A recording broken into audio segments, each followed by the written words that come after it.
Renungan Harian Katolik, Rabu, 1 Mei 2024. Tinggal dalam Dia. Tinggallah di dalam aku, dan aku di dalam kamu. Sama seperti ranting yang tidak dapat berbuah dari dirinya sendiri, kalau ia tidak tinggal pada pokok anggur. Demikian juga kamu tidak berbuah, jikalau kamu tidak tinggal di dalam aku. Yohanes bab 15 ayat 4. Saudara-saudara, siapa yang tidak kenal pohon? Karena adanya pohon, sebuah desa menjadi sejuk dan segar udaranya. Taman kota menjadi indah dan berseni karena ada pohon di pinggir kanan maupun kiri jalan. Jalan lintas kota dan lintas provinsi menjadi nyaman dilalui jika ada pohon. Setidaknya mata kita menjadi berbinar-binar ketika melihat pohon yang hijau mengeluarkan bunga-bunga yang indah. Bacaan Injil hari ini bercerita tentang Yesus yang berbicara mengenai pohon anggur dan ranting serta buahnya. Ia berbicara dalam alegori. Ia membandingkan dirinya dengan pohon anggur dan murid-muridnya adalah ranting dari pohon anggur itu. Ranting berbuah jika ia tetap tinggal pada pokoknya. Di luar pokok, ia tidak dapat berbuah. Yang memelihara anggur dan buahnya adalah Bapa. Dalam hal ini juga, Bapa bertindak sebagai pemilik pokok anggur.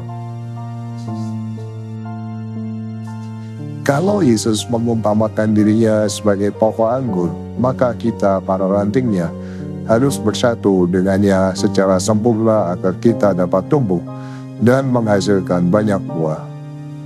Meskipun ranting sangat dekat dengan pokok, tetapi bila ranting itu tidak menyatu dengan pokok, ia tidak tumbuh dan berkembang.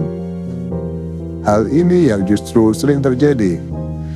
Banyak murid Yesus yang hanya dekat dengan Yesus, tetapi hidupnya tidak menyatu dengan Yesus. Akibatnya, hidup iman mereka tidak menghasilkan buah rahmat untuk dirinya sendiri ataupun orang lain. Bersatu dengan Yesus berarti menjadikan hidup Yesus sebagai hidup kita dan membiarkan Yesus berkarya dalam diri kita. Saudara-saudara, hidup dan pelayanan para muridnya tidak akan kelihatan maknanya dan tidak akan menghasilkan buah bila dilakukan tanpa persatuan dengan Tuhan Yesus. Sebaliknya, bersatu dengan Tuhan dan senantiasa menyertakan Dia dalam hidup kita adalah sikap iman yang akan membuka lebar-lebar pintu kasih karunia dan rahmat Allah untuk mengalir dalam diri kita dan menyempurnakan karya kita. Yesus mau mengajak kita, para muridnya yang telah menerima sabdanya, untuk tetap tinggal dalam Dia. Kita diundang, didorong untuk terus hidup dan tinggal bersama Dia. Karena hanya dalam Dialah ada hidup. Dengan tinggal dalam yang hidup, kita pun dapat hidup dan berbuah. Tentu saja yang dimaksud Yesus tidak hanya berbuah, tetapi sebagaimana fungsi pohon, yakni memberikan kesegaran, dan kita harus memberikan kesegaran itu kepada orang lain. Hidup kita hanya dapat berbuah jikalau kita memusatkan hidup kita pada Tuhan.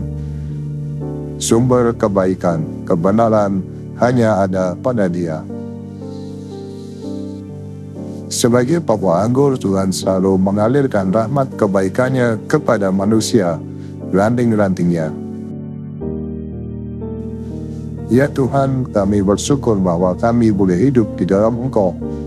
Berilah kami kesanggupan untuk selalu mengandalkan Dikau dalam hidup ini. Demikian renungan hari ini. Selamat beraktivitas, semoga semuanya lancar, sukses, serta selamat. Tuhan memberkati.